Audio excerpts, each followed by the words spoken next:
Bradyn, we've seen you line up at quite a wide variety of positions. Do you feel most natural at any one particular, from 4i to 6 to 9 to, since you can do it all, do you just say you do it all? I feel very comfortable because my coaching staff, they put me in a spot where I can feel very comfortable in everything I do. And they put me in a great spot to where I can just learn my ability, as of recently just cutting down my weight. I feel good at what I'm doing, and I'm doing whatever the team need me to do. Wherever they need me to play, I'm there. What are you playing at now? Weight-wise? Weight-wise, 244, 245, around there. How would you describe just that off-season training of cutting that weight down, getting leaner and stronger at the same time? It was a grind. But I also want to show appreciation to my teammates and my strength staff because they took the time in and they told me if I do this, this will be a big step for you. So I really appreciate them for that, and I listened, and they got me to a better spot that I'm at now. How different does that feel just in the first couple of days of practice when you're getting back into playing shape and you realize, man, I'm a lot lighter and shiftier here? Like back when I first came here when I was 280 and everything, moving around, like trying to move and everything, coming back out here at 240, you flying around, you feel good. I felt great out there. I was like, ooh, I can move a little bit more than I used to. So everything felt great. Is that all basically because, like, in the old defense you were playing a little bit more 4i, I guess, and maybe even quasi-tackle, and now you're much more on the edge? I was already on the verge of losing weight in the old defense, so it was already a plan that was already set down for me from my strength coaches and everything. So I already lost weight and everything. How has this new defense with Tim kind of helped you, I guess, find that role, though, as you have shed weight? Now you're able to find some places, and he's able to utilize you in a way that plays to the strengths. The defense is great. It helps everybody. The defense is set up, and it's setting up everybody. It's just not just for one position group just to make plays. It's for everybody to make plays. And I really like the defense. It really brings out, it really shows your athleticism that you have and the teammates have. When you're at practice, you seeing your teammates flying around and everything, making plays with their players and everything. It just feels great. How has it been different just for you in terms of, schematically?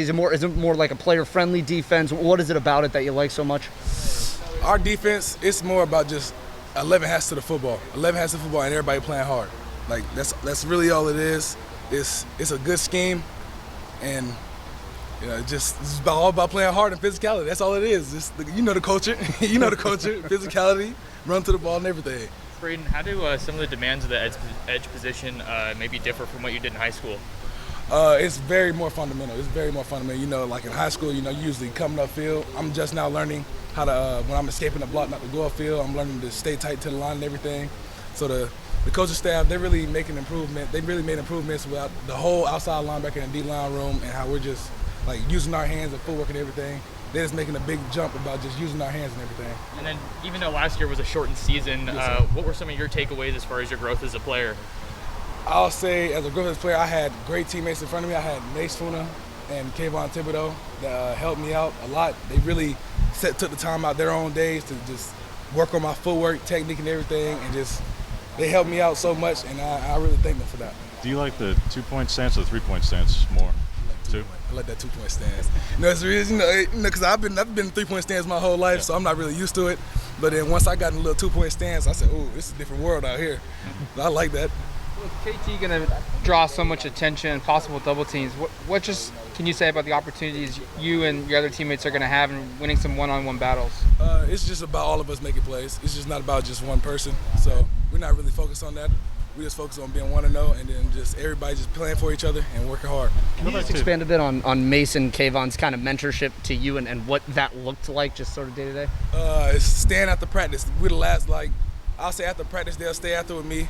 Me and Mace stood after when I needed help with learning how to play the run defense and everything. He stayed after, took me through a few steps, learned how to use my hands. And with my pass rush, KT helped me with everything, helping me bend, he had me working on my hips and everything. So just the off season, we just had a whole lot of time to just work on just fundamental stuff, and it just made me a technician. Go back to your recruitment for a minute, Bradyn. Yes, sir. How do you chalk it up as far as, did you consider yourself overlooked? I mean, you're out of the Atlanta area, you're at a 4A school, you're the defensive player of the year, you had 25 or 29 tackles for loss as a junior, and yet you were ranked a 3-star. So did you feel like you were an overlooked player in high school? I was just thankful for the opportunity just to have the chance to be ranked at anything, and just the opportunity just to be where I'm at now. So I'm just thankful for all that. I'm not really into that type of stuff. I'm just thankful for the opportunities that I have. All right, thanks, Bradyn. Thanks, Bradyn. Thanks, Bradyn.